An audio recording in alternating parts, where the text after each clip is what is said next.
जर एखादी घटना घडणार असेल तर आपण ज्योतिषशास्त्राचा यूज करून ती अवॉइड करू शकतो का?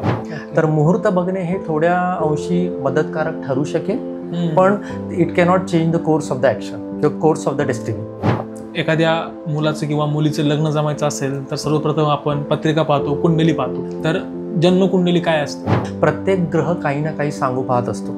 तर त्याचा आपण योग्य पद्धतीने उपयोग करून घेऊ शकतो. आपण असं पाहतो वेगवेगळे रत्न वगैरे असतात, धातू वगैरे असतात, अंगठी वगैरे असतात. याचा काय इम्पॅक्ट पडतो माणसाच्या करिअरवरती म्हणा किंवा माणसाच्या पूर्ण बिहेवियरवरती?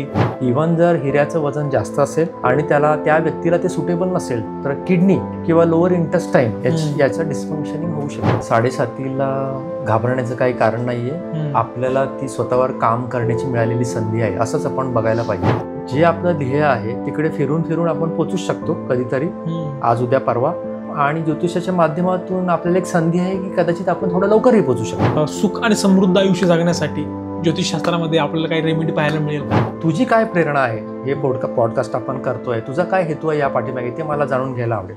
नमस्कार मित्रांनो, मी द मयूर साळवे स्वागत करतो तुमचं TMS थिंग्समध्ये. मित्रांनो, तुम्हाला तर माहितच आहे TMS थिंग्समध्ये आपण एक्सप्लोरिंग ह्युमन बिंग म्हणजेच आपण माणसातलं माणूस पण शोधण्याचा प्रयत्न करत आहोत. तर मित्रांनो, कोणी नवीन वर्षाची सुरुवात झाली म्हणून, तर कोणी नवीन महिन्याची सुरुवात झाली म्हणून प्रत्येक जण आजकाल आपलं राशी भविष्य जाणून घेण्याचा प्रयत्न करत असतो. खरं तर ते आज सोशल मीडियाच्या माध्यमामुळे खूप सोपंही झालं आहे. नवीन महिन्याची सुरुवात झाली की जाऊन आपली रास कोणती आहे ते जाऊन व्हिडिओ सर्च करायचा आणि त्याच्या अनुरूप प्रत्येक जण आपल्या समस्यांचं समाधान शोधण्याचा प्रयत्न करत असतो. तर याचबरोबर मित्रांनो, आपल्या कुटुंबामध्ये जर कोणता उमेदवार लग्नासाठी तयार असेल आणि त्याचा लग्नाचा योग जमत नसेल तर आपल्या घरातले वयस्कर माणसं सांगत असतात याचा काही लग्नाचा योग येत नाही. अरे बाबा, जाऊन याची पत्रिका एखाद्या ज्योतिषाला दाखव म्हणजे आपल्याला समजेल काय अडचण आहे. या प्रकारे ज्योतिषशास्त्राचा आपल्या आयुष्यामध्ये खूप महत्वाचा रोल आहे. तर मित्रांनो, याच उलट काही मंडळी असे विचार करते, नाही आपण जन्मतो इथे पृथ्वीवरती आणि वरी आकाशात चंद्र तारे बघून आपल्या भविष्याचा अंदाज कुठे बांधता येत असतो का? नाही बुवा, आपल्याला काय हे पटतच नाही, आपला काय याच्यावरती विश्वासच नाही. तर मंडळी, यात काय खरं आणि काय खोटं मला पण काय माहित नाही. पण मित्रांनो, याचबरोबर आपण आज डिस्कस करणार आहोत, आपण आज शिकणार आहोत ज्योतिषशास्त्रावरती, ॲस्ट्रोलॉजीवरती. आपल्या TMS थिंग्समध्ये आज स्पेशल ह्युमन बिंग जोडले गेलेले आहेत. खरं तर ज्यांनी आपल्या करिअरची सुरुवात सायन्स या क्षेत्रामध्ये करून पुढे चालून त्यांनी USA मध्ये IT इंडस्ट्रीमध्ये जवळपास 6 वर्ष योगदान दिले आहे. त्यानंतर पुढे त्यांना ज्योतिषशास्त्राबद्दल समजले, पुढे चालून त्यांना त्या विषयाची आवड निर्माण झाली, त्या आवडीतून त्यांनी अभ्यास केला आणि आज ते फुल टाइम ज्योतिषशास्त्र म्हणून कार्य करत आहेत. So ladies and gentleman, please welcome on the show Sandeep Godse sir. नमस्कार. नमस्कार सर. नमस्ते मयूर. कशा आहात तुम्ही? मी छान. मला बोलवल्याबद्दल मी तुझा आभारी आहे. तू कसा आहेस? मी पण मस्त आहे. जेव्हा आपण ॲस्ट्रॉलॉजीकडे पाहतो, ज्योतिषशास्त्र जेव्हा आपण हा टॉपिक पाहतो किंवा विचार करतो, तेव्हा सर्वात प्रथम आपल्या मनामध्ये कुठल्या गोष्टी येत असतील तर राशी. ज्योतिषशास्त्रामध्ये 12 राशी आहेत. तर मला सुरुवात इथूनच करायला आवडेल. 12 राशींबद्दल आपण जाणून घेऊयात वन बाय वन. आता आपण, तुला माहिती असेल की बाहेर सूर्यराशी फॉलो करतात वेस्टर्न कंट्रीजमध्ये. आपल्या इथे आपण चंद्रराशी फॉलो करतो वैदिक ॲस्ट्रॉलॉजीप्रमाणे. तर आपल्या इथे मनाला जास्त महत्त्व देण्यात आलेलं आहे. चंद्र मन, माइंड इंडिकेट करतो. तर त्याप्रमाणे मग बेस्ड ऑन चंद्र राशी म्हणजे आपल्याला जेवढी माहिती असेल तेवढं, इव्हन आपल्याला ज्योतिषाकडे जायचीही गरज नाही. आता तुला एक उदाहरण देऊन सांगायला मला आवडेल की आता समजा बऱ्याच पालकांना प्रश्न पडतो आपल्याला, त्यांना बाळ झाल्यानंतर की ओके, आता ह्याला काय आवडीनिवडी असतील, ह्याला काय आपण अवेलेबल करून दिलं पाहिजे. तर त्यावेळेला आपल्याला जर बेसिक गोष्ट जरी असेल, उदाहरणार्थ की आपल्या मुलाला मग आपण किती प्रमाणात खेळायला सोडलं पाहिजे, त्याला आवड आहे की नाही आवड आहे, त्याचा कल कसा आहे, त्याची शारीरिक ऊर्जा कुठल्या साईडला घेऊन जाणारी आहे वगैरे वगैरे. तर राशींचं बेसिक नॉलेजही आपल्याला इथे हेल्पफुल ठरू शकेल. उदाहरणार्थ आता अग्नी राशीचं मूल असेल म्हणजे मेष, सिंह आणि धनु, त्यांना आता खेळायची आवड असेल, मैदानी खेळांची आवड असेल, थोडा मस्तीकर असू शकतो, एका जागी त्याला बसायला आवडणार नाही, त्याला सायकलिंग, स्विमिंग, इकडे तिकडे पळापळ करायला खूप आवडेल. शाळेमध्ये तो अशा प्रकारच्याच ॲक्टिव्हिटीमध्ये त्याला भाग घ्यायला आवडेल, सॉकर, ॲथलेटिक्स वगैरे वगैरे. समजा बुधाच्या, शुक्राच्या राशी असतील तर शुक्र जास्त आर्टिस्टिक ह्याच्याकडे जाईल. म्हणजे उदाहरणार्थ वृषभ, तुळा, तर तो आर्टिस्टिक गोष्टींची आवड असण्याची जास्त शक्यता आहे, किंवा कम्युनिकेशन वगैरे त्याच्यामध्ये.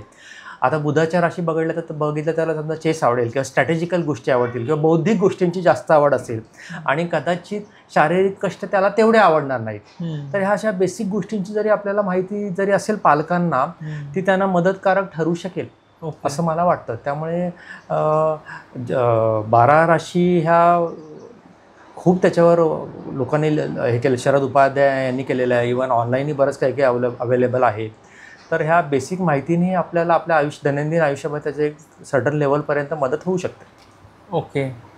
नॉर्मली आपण पाहतो आता सोशल मीडियामुळे खूप साऱ्या प्रमाणामध्ये खूप सारा कंटेंट अवेलेबल आहे सोशल मीडियावर, आणि आजकालची भरपूर मंडळी काय करते की आपली रास कोणती, XYZ ही आपली रास आहे, आता हा महिना सुरू झाला आहे, जाऊन सर्च करा यूट्यूबवरती आणि ते जे सांगतायत ते ॲझ्युम करून त्या गोष्टी करा, किंवा सांगितलं असेल काही म्हणजे चांगली घटना असेल किंवा एखादी वाईट घटना असेल ते प्रेडिक्ट करत असतात, सांगत असतात. तर म्हणजे ह्या पॉडकास्टच्या माध्यमातून मला हा मॅसेज तुमच्याकडनं जाणून घ्यायला आवडेल की ते किती सिरियसली घ्यायला पाहिजे. तसं जर तुम्हाला जाणूनच घ्यायचं आहे की तुम्ही यूट्यूबच्या माध्यमावरून किंवा असं तुम्ही जे घेताय पाहताय तुम्ही त्याला किती सिरियसली घ्यायला पाहिजे.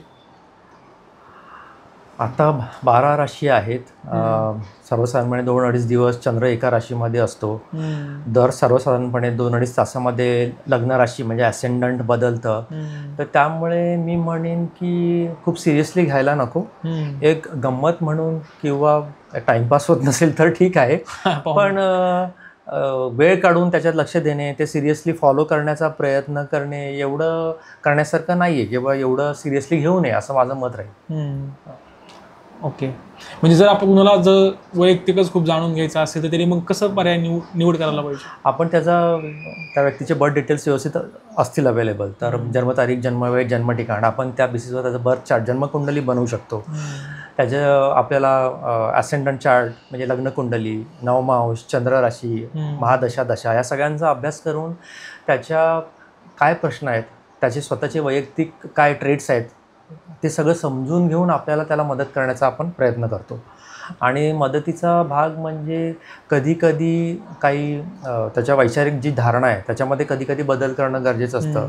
तो एखाद्या प्रॉब्लेमला सामोरे जाताना सेम जर विचार वापरून सेमच ॲक्शन घेत असेल तर आपल्याला आपण वेगळ्या रिझल्टची अपेक्षा नाही ठेवू शकत.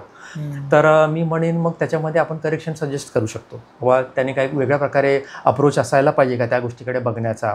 किंवा कधीकधी असंही दिसून होतं की तो माणूस सगळे प्रयत्न करतोय, त्याची वैचारिक धारणाही खूप छान आहे, पण वेळच अशी आहे की इट इज नॉट वर्किंग, म्हणजे तो त्या गोलपर्यंत पोहोचू शकत नाही आहे. तर कधी कधी असंही दिसून येतं की ह्या वेळेला त्याने फक्त थांबणं गरजेचं आहे. Keep on trying. एका सर्टन वेळेनंतर ऑटोमॅटिकली गोष्ट पुढे निघून जाते, म्हणजे छान पद्धतीने तो पुढे जाऊ शकतो.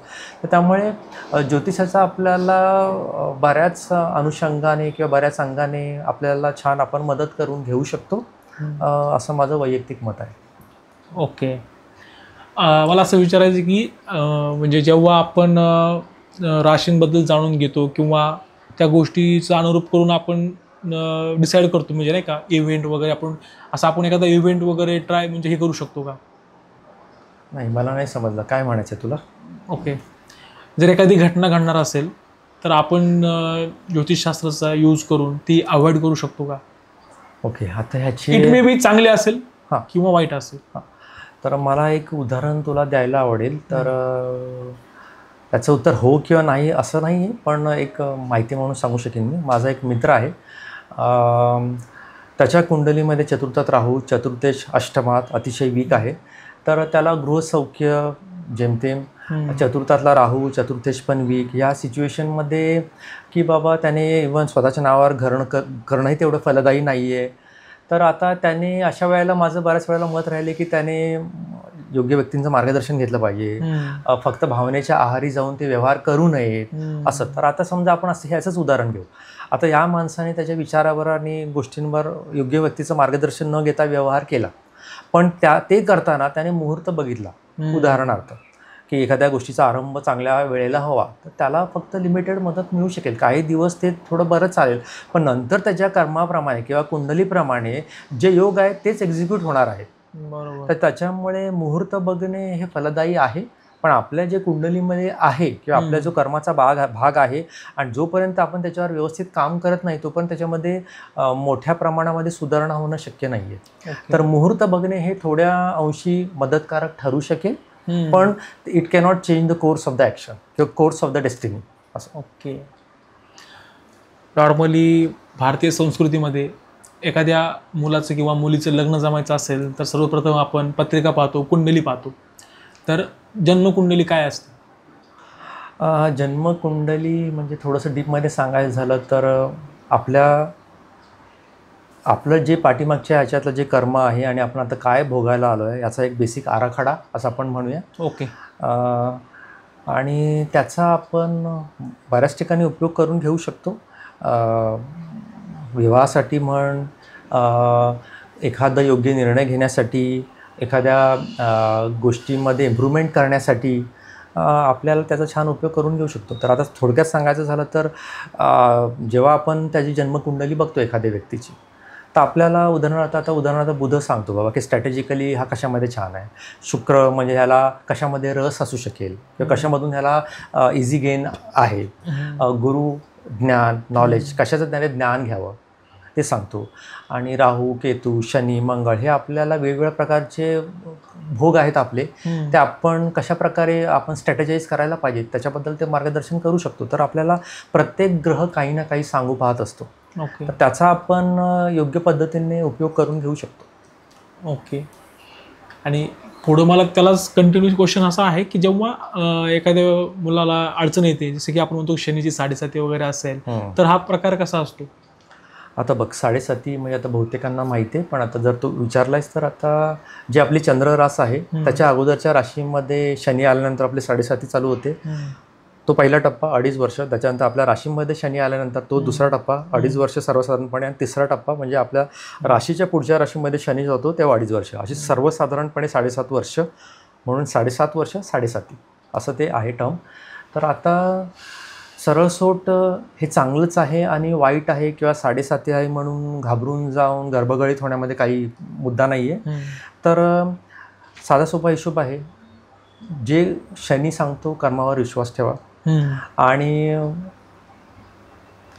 हा बाबा माझा पहिलीचा पेपर आहे, उदाहरणार्थ शनिदेव सांगतो हा माझा पहिलीचा पेपर आहे, तो सोडवल्याशिवाय तू दुसरीत जाऊच शकत नाही आणि there is no alternate way, ते आपण बायपासही करू शकत नाही.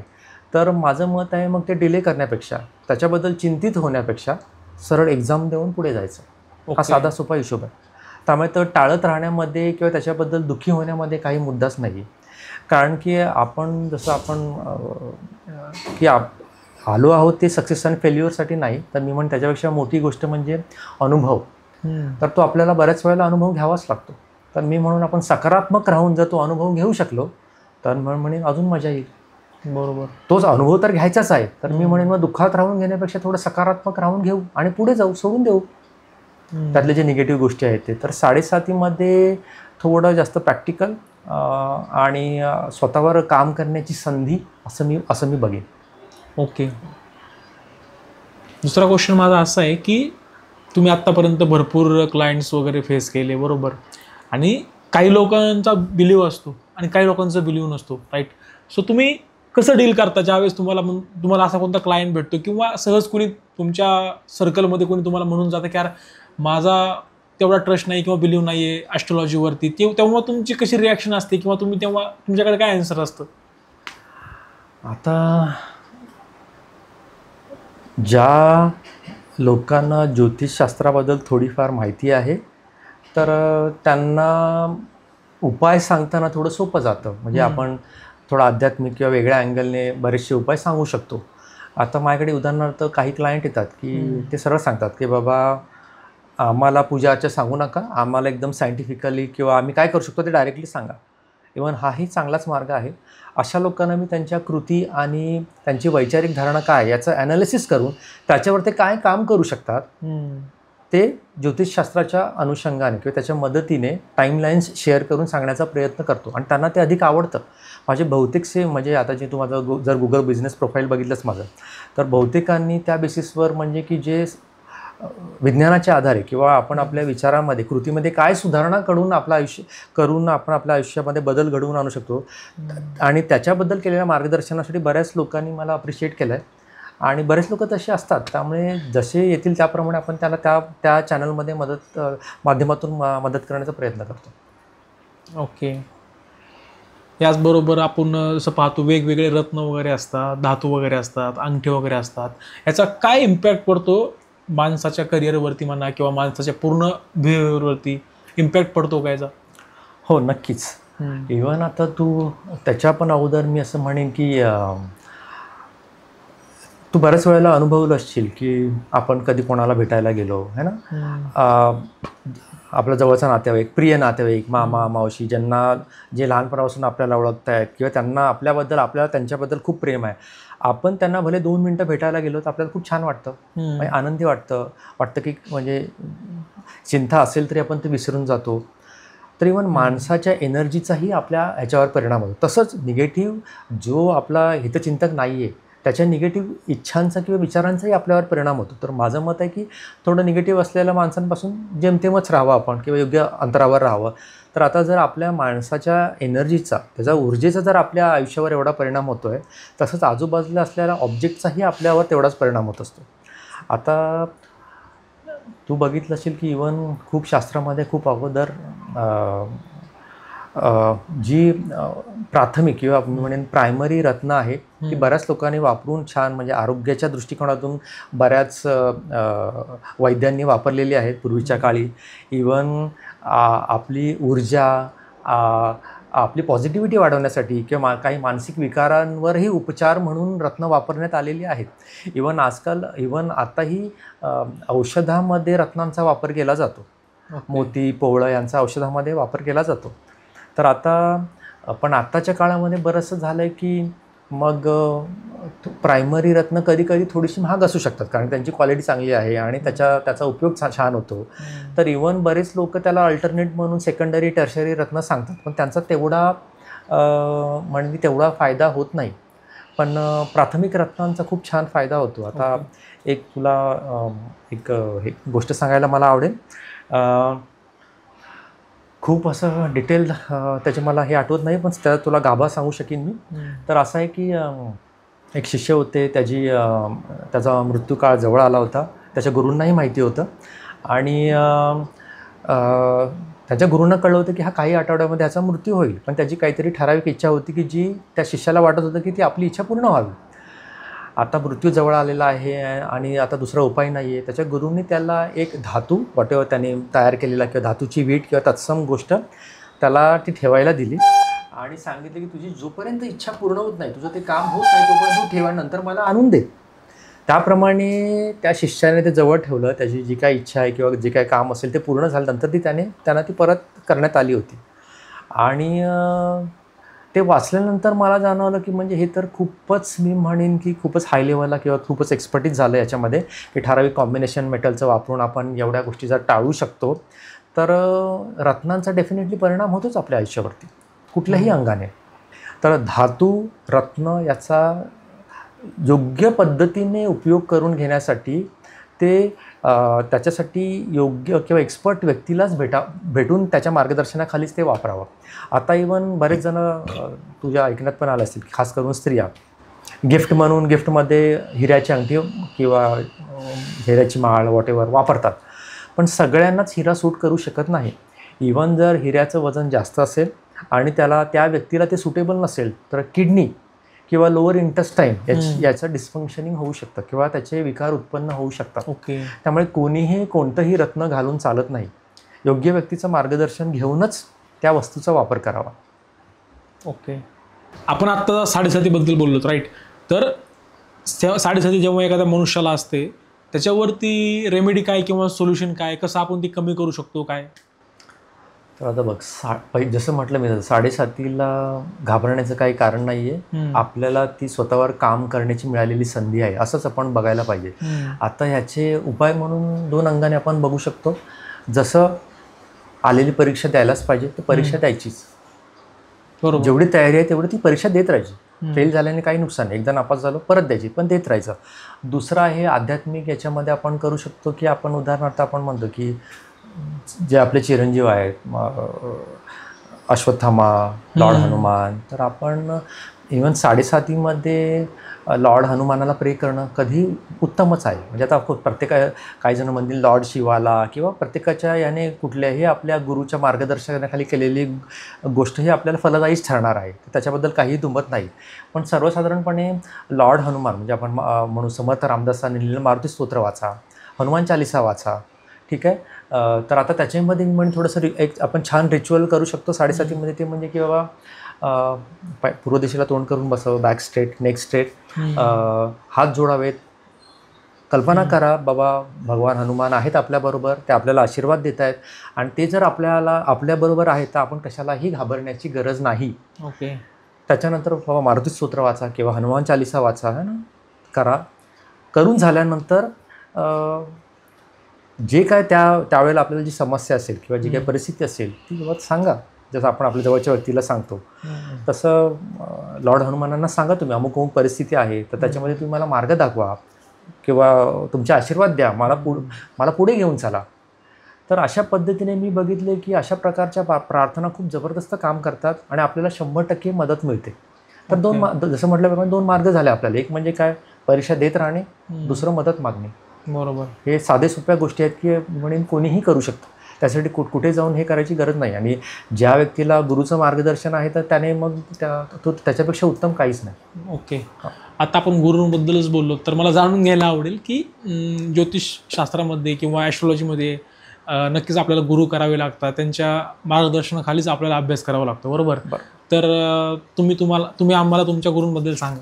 तर माझा थोडंसं अजून पाठीमागे थोडंसं मला जायला आवडेल. माझा एक भाऊ होता, तर तो त्यांचे फॅमिली ॲस्ट्रॉलॉजर होते, त्यांना भेटायला यायचं BC गुरुजी म्हणून, धनकवडी, पुणे. मी त्यांना काही वेळा भेटलो आणि ते ज्या प्रकारे विश्लेषण करून सांगायचे तेव्हा मला जाणवलं की ज्योतिषशास्त्राचा एवढ्या डीपमध्ये आपल्याला उपयोग आपण करून घेऊ शकतो. आणि त्यांच्या मार्गदर्शनामुळे मी खूप प्रभावित झालो असं मी म्हणेन.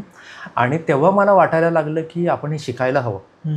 त्यांना मी 2-4-5 वेळा भेटलो असेल, पण त्यांनी मला छान मार्गदर्शन केलं. तेव्हा मला म्हणजे खूप जास्त माहिती नव्हतं, अराऊंड 98-99 वगैरे. आणि त्याच्यानंतर मी म्हणेन मला तीव्र इच्छा झाली की आपण हे शिकलं पाहिजे किंवा हे खूप छान आहे, आपण स्वतःलाही मदत करण्यासाठी, मित्रांनाही मदत करण्यासाठी. त्याच्यानंतर जेव्हा माझा IT मध्ये पहिला जॉब होता, तिकडे अकाउंट सेक्शनमध्ये मला एक मित्र भेटला आणि योगायोगाने त्याची आई ज्योतिषशास्त्रामध्ये प्रवीण होती आणि त्या कॉलेजमध्ये प्रोफेसरही होत्या. तर त्याने मला सजेस्ट केलं की तुला काही शंका असतील किंवा भेटायचं असेल तर तू माझ्या आईला येऊन भेटू शकतो. आणि मग त्यांना मी भेटलो. मी खूपच प्रभावित झालो. म्हणजे ज्या प्रकारे ते मार्गदर्शन करायच्या आणि त्यांच्या इंट्युटिव्ह पॉवर्स, त्यांचं ज्योतिषशास्त्रातलं एकदम प्रगल्भ ज्ञान हे बघून मी खूप प्रभावित झालो. आणि तेव्हापासून ते आत्तापर्यंत मी त्यांच्याशी कनेक्टेड आहे. म्हणजे मी त्यांना माझ्या ज्योतिषशास्त्रातले गुरु मानतो. ओके. म्हणजे बऱ्यापैकी वाचन केलं, खूप वेगवेगळ्या लोकांना भेटलो, पण त्यांना मी खऱ्या अर्थाने माझा गुरु मानतो. त्यांनी जे काही सांगितलं त्याचा मला खूप उपयोग झालेला आहे.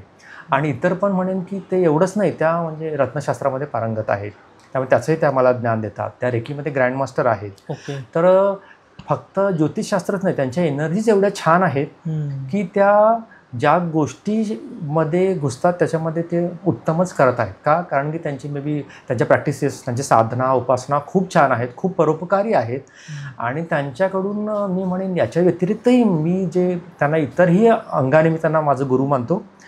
का तर आपण प्रत्येकाच्याच आयुष्यामध्ये समस्या येत असतात, पण बाउन्स बॅक करण्याची क्षमता ही प्रत्येकाची वेगवेगळी असू शकते. आणि त्यांच्याकडे मी बघतो तेव्हा मला ही प्रेरणा मिळते की प्रॉब्लेम आला तरी काय प्रॉब्लेम नाही, आपण बाउन्स बॅक करूच शकतो. हे जेव्हा मी त्यांचं स्मरण करतो तेव्हा मला असं फील होतं. त्यामुळे मी अत्यंत आभारी आहे त्यांचा. आणि मी माझ्या कुठल्याही प्रॅक्टिसेसमध्ये त्यांचं स्मरण करून त्याचा अभ्यास किंवा ज्योतिषशास्त्राचा करण्याचा प्रयत्न करतो. आता आपण बोलताना एक शब्द उच्चारला, रेकी. याच्याबद्दल काय सांगाल तुम्ही ऑडियन्सला? आता रेकी किंवा प्राणिक हिलिंग हे लाईक आपले 7 चक्र आहेत, म्हणजे बरेच चक्र आहेत तसे, पण त्याचं लाईक आपण क्लिन्झिंग, एनर्जायझिंग करू शकतो आणि ते जास्त करून म्हणजे त्या व्यक्तीला it is like a immediate external help, like may be energy transfer किंवा त्याचे चक्रास क्लिन्झिंग झाल्यामुळे त्याची स्वतःची क्षमता वाढते त्या गोष्टी हँडल करण्याची. तर ते रेकी आणि प्राणिक हिलिंगच्या माध्यमातून एक्सपर्ट लोक करू शकतात.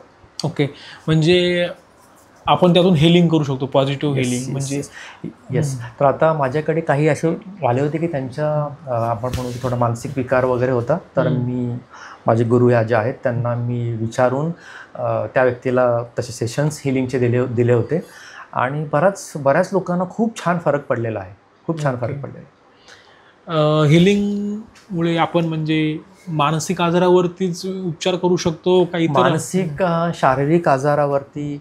आणि आपण म्हणतो ना की intern it becomes a event, म्हणजे आपले विचार किंवा आपली कृती इंटर्न ते घटना बनत असतात. त्यामुळे आपण म्हणतो की अमुक गोष्ट माझ्या आयुष्यात घडत नाही, याचा अर्थ we are missing on something, आपण काहीतरी व्यवस्थित करत नाही आहोत किंवा काहीतरी डेफिशियन्सी आहे. ती इव्हन त्या एरियामध्येही हिलिंगचा खूप फायदा होतो त्या इम्प्रूव्हमेंट करण्यासाठी. ओके.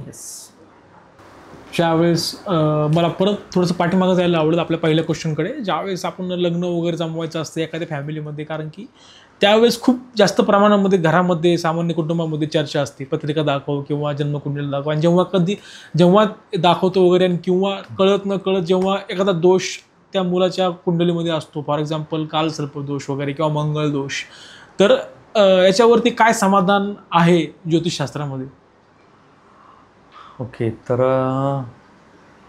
आता कालसर्प दोषाबद्दल बोलायला झालं तर जे कदाचित तुलाही माहिती असेल, बऱ्याच जणांना माहिती आहे, राहू आणि केतूच्या एका अंगाला एका साईडला सगळे ग्रह आल्यानंतर पूर्ण कालसर्प दोष होतो. पण इवन पार्शली म्हणजे ग्रहण योग, सूर्यकेतू, सूर्यरवी, चंद्रकेतू, चंद्र राहू, ह्या ग्रहण याच्यामध्येही त्या व्यक्तीच्या मी म्हणेन की व्यक्तिमत्वावर त्याचा खूप परिणाम होत असतो.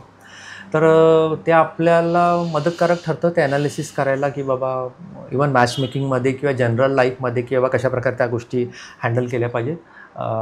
इवन त्याचं उपाय म्हणून बऱ्याच वेळेला आपण म्हणेन की ज्योतिर्लिंग म्हणजे उदाहरण त्र्यंबकेश्वर वगैरे ठिकाणी जिथे खूप छान एनर्जी आहे लॉर्ड शिवाची, अशा ठिकाणी जाऊनही ते विधी केल्याने त्याचा फायदा होतो. आणि ते मी बघितलेले पण आहेत काही लोकांनी की त्यांनी जाऊन विधी केलेले आहेत, त्यांच्यानंतर हळूहळू त्यांच्या आयुष्यामध्ये छान बदल झालेले आहेत. तर त्या अनुषंगानेही आपण करू शकतो.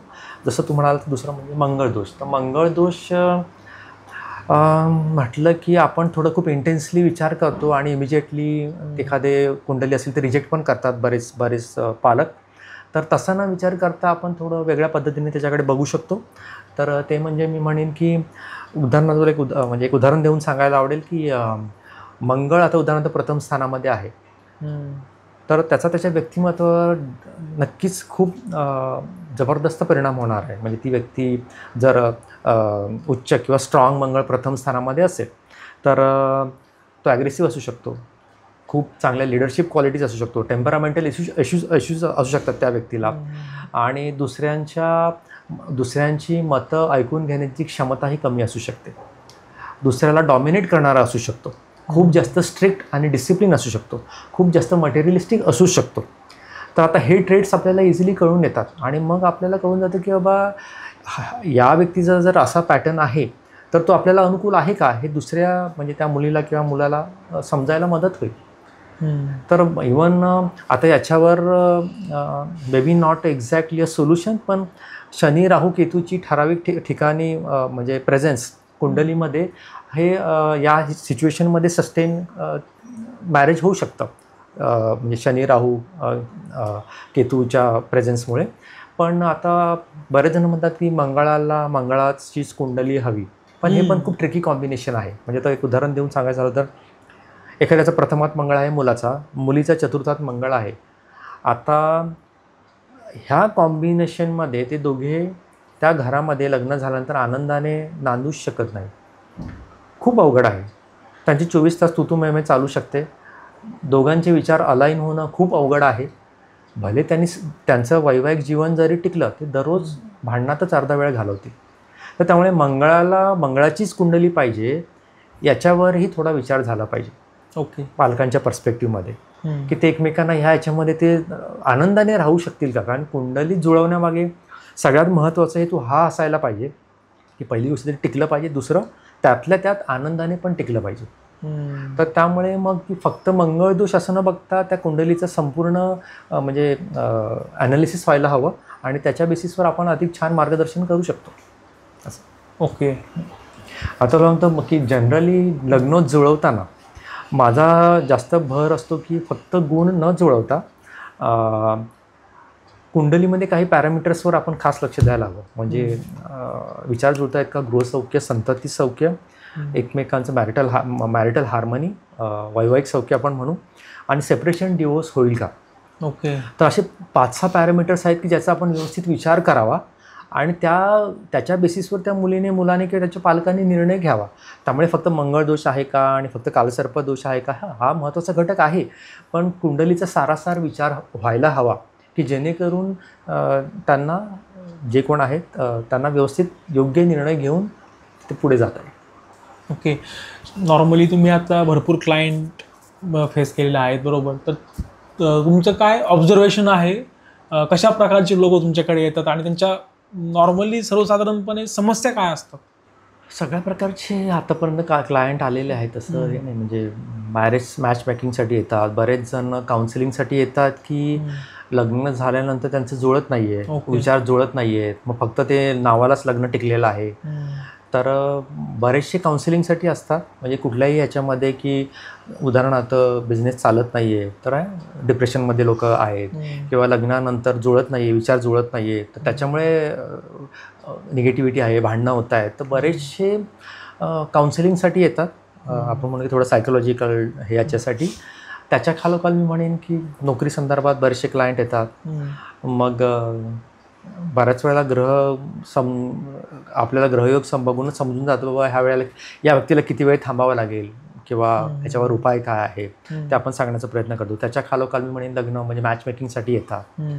त्याच्यानंतर इवन आता आपण बघतोय की वॉट एव्हर सोशल मीडिया किंवा जे काय आहे ते त्याच्यामुळे बरेचसे पालकही खूप उत्सुक असतात की आपलं मूल जन्माला आल्यानंतर आपण त्याच्या पुढच्या करिअरचा उपयोग करून आत्ता काय करू शकतो, आपण आता काय प्रयत्न करू शकतो, त्याच्यासमोर काय ठेवू शकतो, त्याला कुठल्या गोष्टींचा नॉलेज किंवा शिक्षण घेण्यासाठी मदत करू शकतो. तर त्या अनुषंगाने आपल्याला कुंडली बघता येते. इवन 10वी समजा 10वी 11वी म्हणजे 10वी 12वी नंतरही बरेच जण करिअर्स कन्सल्टेशनसाठी येतात. तर मला तुला त्या संदर्भात एक गोष्ट सांगायला आवडेल. एक पालक आले होते, त्यांची इच्छा होती की त्यांच्या मुलीने MBBS करावं. ओके. तर त्या मुलीची डेंटिस्ट व्हायची इच्छा होती. ओके. आणि मग तिची कुंडली बघितल्यानंतर मला असं आढळलं की खास करून सेकंड हाऊसला म्हणजे apart from all other combination म्हणजे एज्युकेशन आणि पर्सनॅलिटी तिचं सेकंड हाऊस खूप प्रॉमिनंट आहे. आणि मग मी त्यांना सांगितलं की डेंटिस्ट होणं हे कधीही तिला छानच आहे. तिने ते कंप्लीट केलं आहे आणि तिने तिची प्रॅक्टिस चालू केली आहे. तिच्या वडिलांनी नंतर मला कॉल केला की म्हणजे ती छान करते, तिला ती सगळ्यात महत्त्वाचं मी म्हणेन की ती एन्जॉय करते असं त्यांनी मला सांगितलं. मलाही खूप छान वाटलं. तर आपल्याला म्हणजे आपण म्हणतो की याचा आता इथे मी म्हणेन थोडासा असा उपयोग आपल्याला झाला की जे आपलं ध्येय आहे तिकडे फिरून फिरून आपण पोचूच शकतो कधीतरी, आज उद्या परवा. आणि ज्योतिषाच्या माध्यमातून आपल्याला एक संधी आहे की कदाचित आपण थोडं लवकरही पोचू शकतो. तर मी म्हणेन एक छान उदाहरण आहे ते की समजा तिच्या वडिलांनी आय डोंट नो की दुसरं काहीतरी कर, मग ते फिरून परत आहे ना ते सोडून पकडून परत तिकडे पोचण्यापेक्षा इथे आपल्याला थोडीशी मदत झाली असं मी म्हणेन. ओके. म्हणजे त्या माध्यमातून आपल्याला लवकर कळून गेलं की आपल्याला कुठल्या फील्डमध्ये जायला वेळ वाचला, आपले एनर्जी रिसोर्स म्हणजे पैसे वाचले. ओके. आणि त्यातून येणारं फ्रस्ट्रेशन त्यातूनही आपण ते वाचलं आपलं असं मी म्हणेन. ओके. एक क्वेश्चन असा आहे की ठीक आहे, ज्यावेळेस आपण जन्मतो वगैरे त्यावेळेस आपण वेळ वार वगैरे पाहतो आणि जन्मकुंडली आपली बनत असते. पण ज्या वेळेस ज्या मुलांच्या अशा वेळ वगैरे माहीत नाहीत किंवा डेट माहीत नाही कदाचित असेल, तर मग त्या सिच्युएशनमध्ये आपण त्याची कुंडली कशी बनवतो किंवा त्या सिच्युएशनमध्ये आपण काय उपाय आहेत? आता बघ, वैदिक ॲस्ट्रॉलॉजीमध्ये एक मेथड आहे पद्धती, प्रश्नकुंडली म्हणून. बरेच लोक असतात की त्यांच्या आईवडिलांनी सुद्धा बर्थ डिटेल्सची नोंद करून ठेवलेली नाही आहे. तर प्रश्नकुंडलीच्या माध्यमातून आपण त्यांच्या प्रश्नांची उत्तरं देऊ शकतो. म्हणजे जेव्हा एखादी व्यक्ती येते आपल्याकडे भेटायला, स्पेसिफिक प्रश्न विचारते, बाबा अमुक अमुक मी गोष्ट करत आहे, माझा बिझनेस करण्याचा प्लॅन आहे, तर हे मला सुटेबल आहे का. आता आपण प्रश्नकुंडली बनवतो, म्हणजे त्या वेळेची त्या जागेची त्या प्रश्नासाठी आपण कुंडली बनवतो आणि त्याच जागेमध्ये त्याच वेळेत त्याच्या प्रश्नाचं उत्तर असतं. आणि मी बऱ्याच वेळेला बघितलं आहे की ते खूप छान वर्क होतं, त्याचा खूप छान फायदा होतो. त्यामुळे बर्थ डिटेल्स नसेल तरीही प्रश्नकुंडलीच्या माध्यमातून आपण त्या प्रश्नाचं उत्तर देऊ शकतो. पण ते प्रश्न जनरिक नसावा, शक्यतो अतिशय स्पेसिफिक असावा, म्हणजे पॉइंटेड क्वेश्चन. ओके. एखादं एक्झाम्पल तुम्हाला, एखादा तुमचा एक्सपिरियन्स शेअर करायला आवडेल तुम्हाला? हो ना. मी कांदिवलीला राहायला असताना माझ्या आईची एक मैत्रीण होती. त्यांच्या सोन्याचं कानातलं घरामध्येच हरवलं किंवा व्हॉटएव्हर. तर त्या माझ्याकडे आल्या होत्या आणि त्यांनी मला विचारलं की बाबा असं असं झालं आहे, तर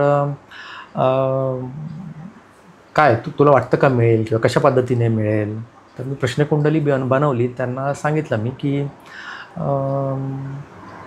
अशा ठिकाणी आहे की जिकडे तुम्ही जनरली क्लिनिंग करत नाही किंवा तुम्ही रेग्युलरली लक्ष देत नाही, तिथे थोडासा अंधार आहे किंवा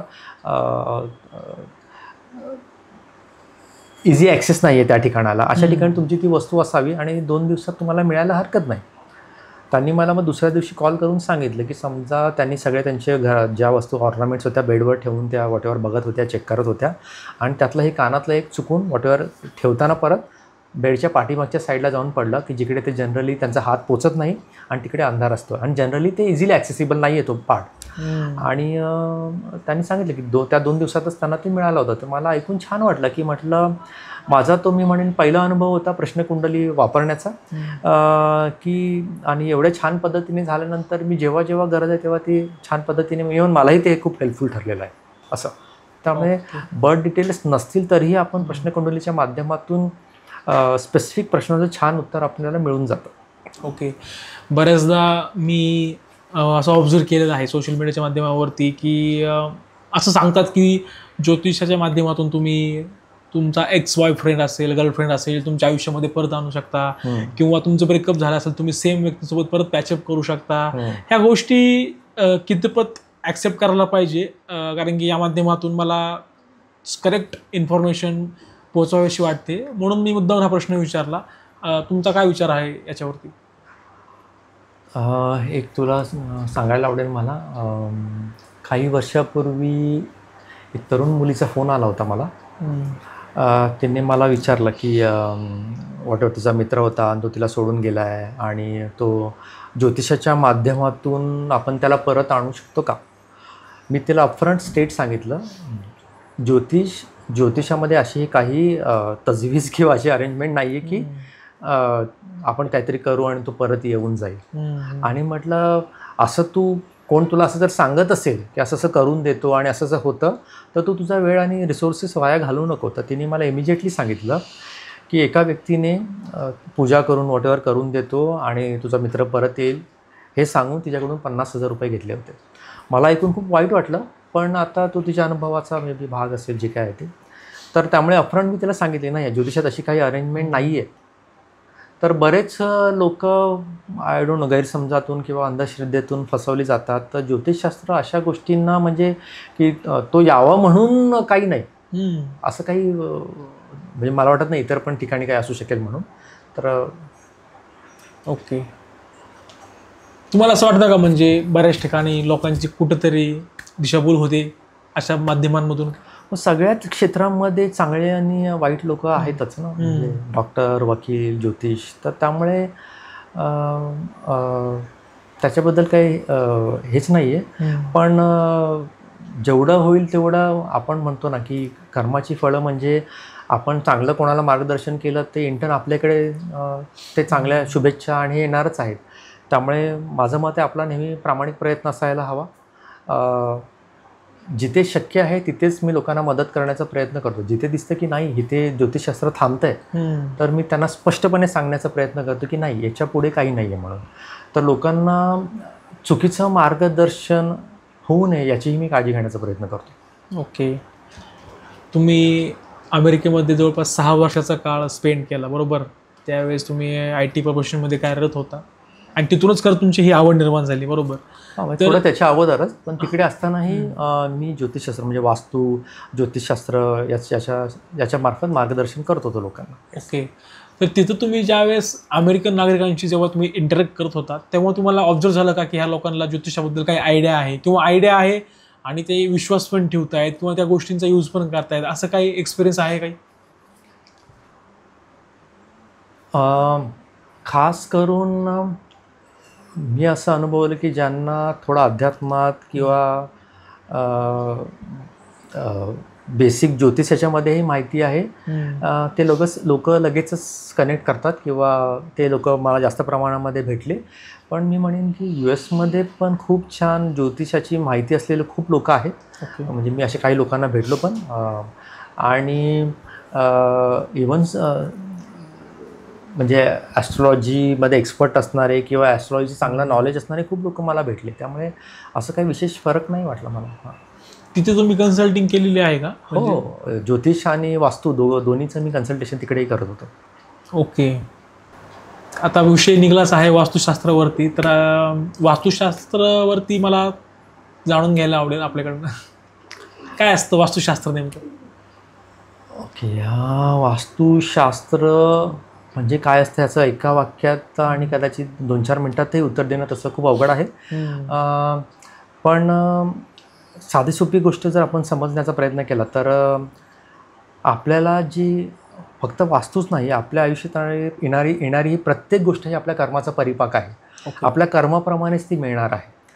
तर बरेच जण वास्तुदोष दूर करण्यासाठी वास्तू किंवा इतर काही अरेंजमेंट्स कराव्यात किंवा इतर काही गोष्टी कराव्यात म्हणून त्या अनुषंगाने मार्गदर्शन करतात. पण माझा जास्त भर असा असतो की ज्या वास्तूत आपण राहतो त्या व्यक्तीने स्वतःवरही जरी काम केलं, त्या वास्तूला ती पॉझिटिव्ह एनर्जी तू देऊच शकतो आणि त्या माध्यमातूनही तू त्या वास्तूमधले दोष दूर करू शकतो. तर त्यासाठी बरेच काही म्हणजे आध्यात्मिक किंवा स्पिरिच्युअल म्हणजे आध्यात्मिक बैठक असायला हवी. आपल्या विचार आणि कृतीमध्ये काही रुटीन आपण ॲड करू शकतो की जेणेकरून आपण वास्तूची एनर्जी त्या अनुषंगानेही वापरू शकतो, वाढवू शकतो. आणखी एक गोष्ट आहे, राहू, केतू, शनी यांचा आपल्या माणसांच्या जीवनावरती काय प्रभाव पडतो, काय अफेक्ट होतो? आता बघ, खूप इंटरेस्टिंग प्रश्न आहे मी म्हणेन, आणि खूप लोकांना हा प्रश्न असतो. म्हणजे बरेच लोक माझ्याकडे येतात, विचारतात, मला कोणीतरी सांगितलं आहे राहूची महादशा आहे, राहूमुळे त्रास होतो आहे, शनी तुमच्या ह्याच्यात अमुक ठिकाणी शनी आहे वगैरे वगैरे. माझा जास्त भर असतो की त्याचं बेसिक्स काय आहे. ओके, आता बघ, राहू म्हणजे काय, too many desires, too many passions and हेच कुड बी मेनी प्रॉब्लेम्स.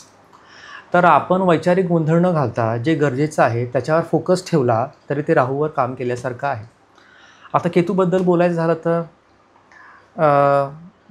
उदाहरणार्थ सप्तमात असणारा केतू, बरेच जण सांगतात की मग ह्याला पत्नी सुख मिळालेलं नसेल, वैवाहिक सुख मिळालेलं नसेल आणि त्यासाठी बाबा तो आलेला आहे. पण वैवाहिक जीवन जगताना अधिक सजगपणे आपण जगलो तर ते आपल्याला मुक्तीपर्यंत घेऊन जाऊ शकतं, असा त्याचा दुसरा अर्थ आहे. केतू, शनीची जिकडे तिकडे दृष्टिकुंडलीमध्ये असते. शनी सिम्पली सांगतो तू काम कर, नाहीतर you are going to fail. तर अपफ्रंट त्या माणसाने सुरुवातीपासूनच त्या ठिकाणी त्या एरियावर काम करावं, हे सिंपल शनीचा फंडा आहे. आता आपण म्हणतो की कष्ट करणं वाईट आहे का? नाही, कष्ट केलंच पाहिजे. शनी तेच सांगतो, तुम्ही कष्ट करा, पुढचं मी बघतो. तर कष्टाची तयारी पाहिजे. दररोज जिथे आपल्याला जी डेफिशियन्सी दिसेल त्याच्यावर आपण काम केलं पाहिजे. योग्य किंवा आपण म्हणून मोठ्या माणसांचं मार्गदर्शन घेतलं पाहिजे. इवन मी म्हणेन की जे वयोवृद्ध आहेत, पीडित आहेत, त्यांना आपण म्हणून दान करा, मदत करा, व्हॉटेवर जे काय आहे त्या पद्धतीने मदत करण्याचा प्रयत्न करा. इवन ही एक शनीच्या प्रॉब्लेमवर मी म्हणेन काइंड ऑफ अ रेमेडीज आहे. ओके.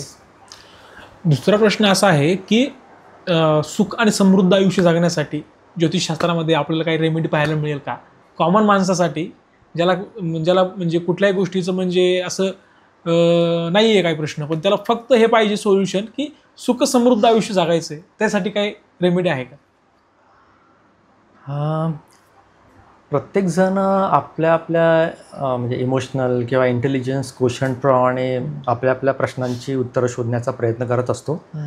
आता मी तुला मे बी जे उत्तर देतो ते मे बी एक्झॅक्टली ज्योतिषाच्या अनुषंगाने नसेल, कारण की ह्याचं जेनरिक उत्तर नाही आहे. प्रत्येकाच्या कुंडलीप्रमाणे काय डेफिशियन्सीज आहेत, एफिशियन्सीज आहेत, हे प्रत्येकाच्या कुंडलीप्रमाणे वेगवेगळे असू शकतात. पण तुझ्या प्रश्नाचं उत्तर थोडं मला वेगळ्या पद्धतीने द्यायला आवडेल. तर म्हणेन की ह्या थोडंसं आध्यात्मिक पद्धतीने, की जर याचं उत्तर आपल्याला भगवद्गीतेतच मिळू शकतं. म्हणजे उदाहरणार्थ इवन आजही आपल्याला एक अमुक गोष्ट केल्यानंतर त्यातून उद्या काय होईल, कधी होईल, कशा प्रकारे होईल याची काहीही गॅरंटी नाही आहे. जर ही गॅरंटी नाही आहे तर मग त्याची चिंता बाळगून, तो स्ट्रेस घेऊन दुःखामध्ये जगण्यापेक्षा सिम्पली ती गोष्ट करा आणि जमलं तर आनंदाने पॉझिटिव्हली करा. Try to give your best shot आणि तो जो वर बसला आहे तो योग्य वेळेला फळ देणारच आहे. हे जरी आपल्याला छान पद्धतीने कळू शकलं तरी मी म्हणेन आपलं आयुष्य आनंदातच जायला पाहिजे, दुसरा काही ऑप्शनच नसायला पाहिजे. बरोबर आहे. That's it from my side. तू मला मयूर आता खूप प्रश्न विचारलेस. हो. आता मला तुझ्यासाठी खास प्रश्न आहे. ओके. मला सांग की आता तुझी काय प्रेरणा आहे, हे पॉडकास्ट आपण करतोय, तुझा काय हेतू आहे या पाठीमागे, ते मला जाणून घ्यायला आवडेल. ओके. म्हणजे सगळ्यात पहिल्यांदा म्हणजे कुठलीही गोष्ट आपण जेव्हा स्टार्ट करतो आपण म्हणजे नॉर्मली पाहतो की आपला वाय काय आहे, नाही का. तर मला असं वाटतं मला माझा वाय भेटलेला आहे, नाही का, की जसं की मी थिएटर करायचो आधी खूप दिवसांपूर्वी. थिएटर करायचो कॉलेजमध्ये असताना आणि थिएटर करत नंतर मग ते एका पॉईंटला थिएटर माझं बंद झालं. पण कुठंतरी माझ्या मनामध्ये सारखंच ती एक गोष्ट होती आणि मी तळमळ राहायची की अरे आपली गोष्ट बंद झालेली आहे, जी आपल्याला खूप आवडती आहे प्रचंड, आपण ती करू शकत नाही आहे. तर मग आपण त्या क्षेत्राला निगडीत कसं राहायचं, ती संघ कशी ठेवायची कंटिन्युअसली, कारण की तिथं खूप माणूस ग्रो होतो ॲज अ ह्युमन बिईंग म्हणून, खूप ग्रो होतो. आणि मला खूप छान पर्स्पेक्टिव्ह भेटले तिकडनं, नाही का. तर मग मी असं करत की मग मला एक दिवस असंच जाणवलं की यार आपण माणूस शोधूयात. जसं मी नाटकाने मला माणूस शिकवला, माणूस जगवला, माझ्यातला माणूस घडवला. तर मग मी म्हणलं आपण ना आता आपण माणूस शोधायचा, आता माणसातलं माणूस पण आपण शोधायचं. म्हणून या कन्सेप्टवरती मी काम करायला सुरुवात केलेली आहे. आणि माझ्या पॉडकास्टच्या माध्यमातून, माझ्या TMS थिंग्सच्या माध्यमातून मी as a special human being या थीमवरती मी ह्युमन बिईंग एक्सप्लोर करत आहे. आणि असंच हा जो प्रवास आहे असाच माझा सुरू झालेला आहे. तुला खूप शुभेच्छा तुझ्या प्रवासासाठी. आणि आय थिंक तुझ्या बोलल्यानंतर मला असं एक वाटतंय की आपल्या दोघांमध्ये गोल एकच आहे, फक्त तुझं माध्यम वेगळं आहे आणि माझं माध्यम वेगळं आहे. पण आपण दोघेही प्रयत्न करत राहूया. तुला पुन्हा एकदा शुभेच्छा देतो आणि thank you very much. Thank you so much. तुम्ही आज आमच्या एपिसोडला वेळ दिला. Thank you so much. तुम्हाला खूप खूप शुभेच्छा. थँक्यू. तर मित्रांनो, आजच्या एपिसोडमध्ये आपण खूप साऱ्या गोष्टी जाणून घेतल्या, समजून घेतल्या ॲस्ट्रॉलॉजीबद्दल, ज्योतिषशास्त्राबद्दल. तर मित्रांनो, यामध्ये स्पेसिफिकली आपण राशींबद्दल, जन्मकुंडलीबद्दल, लग्नपत्रिकेबद्दल, त्याचबरोबर असणारे वेगवेगळे जे दोष असतात, कालसर्प दोष असेल किंवा मंगळ असेल, अशा वेगवेगळ्या गोष्टींवरती आपण समजून घेतलेलं आहे आणि इन्फॉर्मेशन आपल्याला खूप छान भेटलेली आहे. तर मित्रांनो, हा एपिसोड तुम्हाला कसा वाटला मला नक्की कळवा खाली दिलेल्या कमेंट बॉक्समध्ये. व्हिडिओला तुम्ही लाईक करा, शेअर करा आणि सबस्क्राईब करा TMS थिंग्सला. आणि मित्रांनो, कमेंटमध्ये तुम्ही लिहून सांगा की तुम्हाला नेक्स्ट एपिसोड कुठल्या टॉपिकवरती हवा आहे, कुठल्या गेस्टसोबत हवा आहे. आम्ही नक्कीच प्रयत्न करू. तोपर्यंत स्टे ट्यून. भेटूयात एका नवीन व्हिडिओमध्ये. थँक्यू.